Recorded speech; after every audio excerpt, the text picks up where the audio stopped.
আসসালামু আলাইকুম। আশা করছি আল্লাহর রহমতে আপনারা সবাই অনেক ভালো আছেন এবং সুস্থ আছেন। তো বন্ধুরা দেখতে পারতেছেন, গণপ্রজাতন্ত্রী বাংলাদেশ সরকার জেলা প্রশাসকের কার্যালয় নড়াইল থেকে নতুন নিয়োগ বিজ্ঞপ্তি প্রকাশ করা হয়েছে। তো এটি মূলত একটি সরকারি চাকরি। তো এখানে আপনারা মোট ৩ টি পদে আবেদন করতে পারবেন। এখানে আপনার ছেলে-মেয়ে উভয় প্রার্থী আবেদন করতে পারবেন। বাংলাদেশের সকল জেলা থেকে আবেদন করতে পারবেন।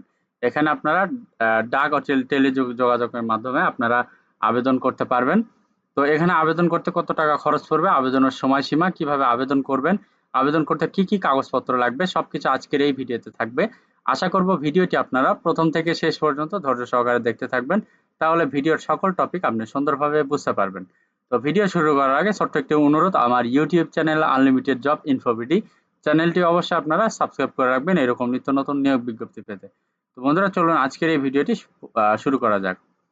এখানে দেখতে পারতেছেন যে ১ নাম্বার যে পদ রয়েছে অফিস সহকারী কাম কম্পিউটার মুদ্রাক্ষরিক, এখানে মোট ২ টি পদে লোক নিয়োগ করা হবে বা ২ টি পদ এখানে রয়েছে। এখানে বেতন স্কেল ধরা হয়েছে গ্রেড ১৬ ৯,৩০০ থেকে ২২,৪৯০।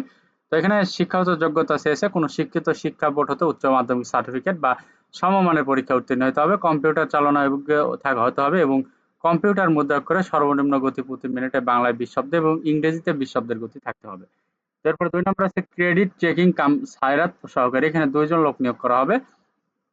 তো এখানে বেতনের স্কেল গ্রেড ১৬ ৯,৩০০ থেকে ২২,৪৯০। তো এখানে শিক্ষাগত যোগ্যতা কোনো শিক্ষিত শিক্ষা বোর্ড হতে উচ্চ মাধ্যমিক সার্টিফিকেট বা সমমানের পরীক্ষা উত্তীর্ণ হতে হবে, কম্পিউটার চালনায় অভিজ্ঞ এবং কম্পিউটার মুদ্রাক্ষরে সর্বনিম্ন গতি প্রতি মিনিটে বাংলায় ২০ শব্দ এবং ইংরেজিতে ২০ শব্দের গতি থাকতে হবে। এরপর ৩ নম্বর হচ্ছে সার্টিফিকেট সহকারী, এখানে ৩ জন লোক নিয়োগ করা হবে। তো এখানে বেতনের স্কেল গ্রেড ১৬ ৯,৩০০ থেকে ২২,৪৯০। তো এখানে শিক্ষাগত যোগ্যতা কোনো শিক্ষিত শিক্ষা বোর্ড হতে উচ্চ মাধ্যমিক সার্টিফিকেট বা সমমানের পরীক্ষা উত্তীর্ণ হতে হবে, কম্পিউটার চালনায় অভিজ্ঞতা হতে হবে এবং কম্পিউটার মুদ্রাক্ষরে সর্বনিম্ন গতি প্রতি মিনিটে বাংলায় ২০ শব্দ এবং ইংরেজিতে ২০ শব্দের গতি থাকতে হবে। এখানে দেখতে পারতেছেন যে বিশেষ শর্তাবলী রয়েছে যে এখানে প্রার্থীকে অবশ্যই জন্মসূত্রে বাংলাদেশের নাগরিক এবং নড়াইল জেলার স্থায়ী বাসিন্দা হতে হবে। সরকার কর্তৃক নির্ধারিত আবেদন ফরমে সভাপতি বিভাগীয় বাছাই কমিটি খুলনা ও বিভাগীয় কমিশনার খুলনা বিভাগ খুলনাকে সম্বোধন করা হবে এবং আবেদনপত্র আগামী ৩১/৭/২০২৪ তারিখের মধ্যে অফিস চলাকালীন সময়ে জেলা প্রশাসকের কার্যালয় নড়াইলের ডাকযোগে পৌঁছাতে হবে। সরাসরি কোনো আবেদনপত্র গ্রহণ হবে না। খামের ওপর মোটা অক্ষরে পদের নাম, বিশেষ কোঠা যদি থাকে এবং বাম পার্শ্বে আবেদনকারীর পূর্ণ নাম ও ঠিকানা স্পষ্ট অক্ষরে লিখতে হবে। নির্ধারিত আবেদন ফর্মটি জনপ্রশাসন মন্ত্রণালয়ের ওয়েবসাইট, জেলা প্রশাসক নড়াইল ওয়েবসাইটে, জেলা প্রশাসকের কার্যালয় নড়াইলের রাজস্ব শাখা এবং নড়াইল জেলার প্রতিটি ইউনিয়ন ডিজিটাল সেন্টারে ডাউনলোড করা যাবে। তো নির্ধারিত আবেদন ফর্মের নির্দেশনা ও চাহিদা অনুযায়ী প্রয়োজনীয় তথ্য প্রদান করতে হবে। আবেদনের প্রাপ্তির বয়স সীমা ৩১/৭/২০২৪ তারিখে ১৮ থেকে ৩০ বছর বয়সের মধ্যে হতে হবে। এরপর রয়েছে আবেদনপত্রের সাথে নিম্নোক্ত কাগজপত্র সংযুক্ত করতে হবে।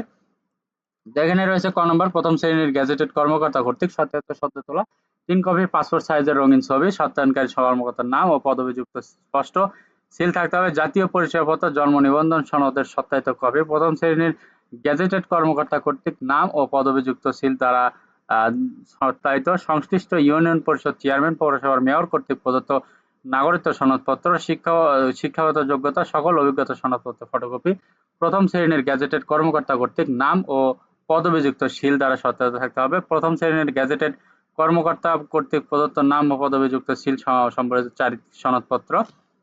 প্রার্থীর শহীদ মুক্তিযোদ্ধার সন্তান, মুক্তিযোদ্ধা পোষ্য হলে মুক্তিযোদ্ধা কোটা আবেদিত প্রার্থীগণকে নির্ধারিত ফরমের সাথে নিম্নবর্ণিত ছকে উল্লেখিত তথ্য পূরণপূর্বক মুক্তিযোদ্ধা সনদের সত্যায়িত ফটোকপি আবেদনপত্রের সঙ্গে দাখিল করতে হবে। তো এখানে রয়েছে ট্রেজারি চালানের মাধ্যমে পরীক্ষার ফিস বাবদ কোড নাম্বার এত ২০০ টাকা জমা প্রদান করে ট্রেজারি চালানের মূল কপি আবেদনপত্রের সাথে সংযুক্ত করতে হবে। Bank draft, pay order, postal pay order গ্রহণযোগ্য নয়। নিয়োগের ক্ষেত্রে কোনো আদালতের নিষেধাজ্ঞা থাকে যে কোনো রিট বা মামলায় বিচারাধীন থাকে, কোনো মামলায় রায় বাস্তবায়নের বিষয়ে অপেক্ষমান প্রক্রিয়াধীন থাকে, তবে মাননীয় আদালত নির্দেশনা যথাভাবে বাস্তবায়নপূর্বক বিদ্যমান বিধি মোতাবেক শূন্য পদে পূরণে পরবর্তী ব্যবস্থা গ্রহণ করা হবে। তো পদের নাম ও প্রার্থীর নাম ঠিকানা সম্বলিত ১০ টাকার ডাক টিকিট লাগানো ১০ ইঞ্চি × ৪/৫ ইঞ্চি আকারের একটি ফেরত খাম আবেদনপত্রের সাথে সংযোগ করতে হবে। নির্ধারিত সময়ের পর প্রাপ্ত আবেদনপত্র গ্রহণযোগ্য নয় এবং কোনরূপ ত্রুটিপূর্ণ অসম্পূর্ণ আবেদনপত্র বাতিল বলে গণ্য হবে। তো এখানে রয়েছে সরকারি নীতিমালা মোতাবেক মুক্তিযুদ্ধের প্রতি আনসার বিডিবি কোঠা সংক্রান্ত বিধিবিধান অনুসরণ করা হবে। তো কোনো তথ্য গোপন বা ভুল প্রদান করা হলে না চাকরি থেকে বাদ দেওয়া হবে এরকম লেখা আছে। কোনো প্রার্থী কেবলমাত্র একটি পদের জন্য আবেদন করতে পারবেন। তো কোনো কারণ দর্শার ব্যতিরেকে কর্তৃপক্ষ নিয়োগ বিজ্ঞপ্তির শর্তাবলী পরিবর্তন, সংযোজন, বিয়োজন ও বাতিল করার ক্ষমতা সংরক্ষণ করে। প্রার্থীদের নির্বাচিত লিখিত, মৌখিক বা অন্য কোনো পরীক্ষায় অংশগ্রহণের জন্য কোনো প্রকার টিএডিএ প্রদান করা হবে না।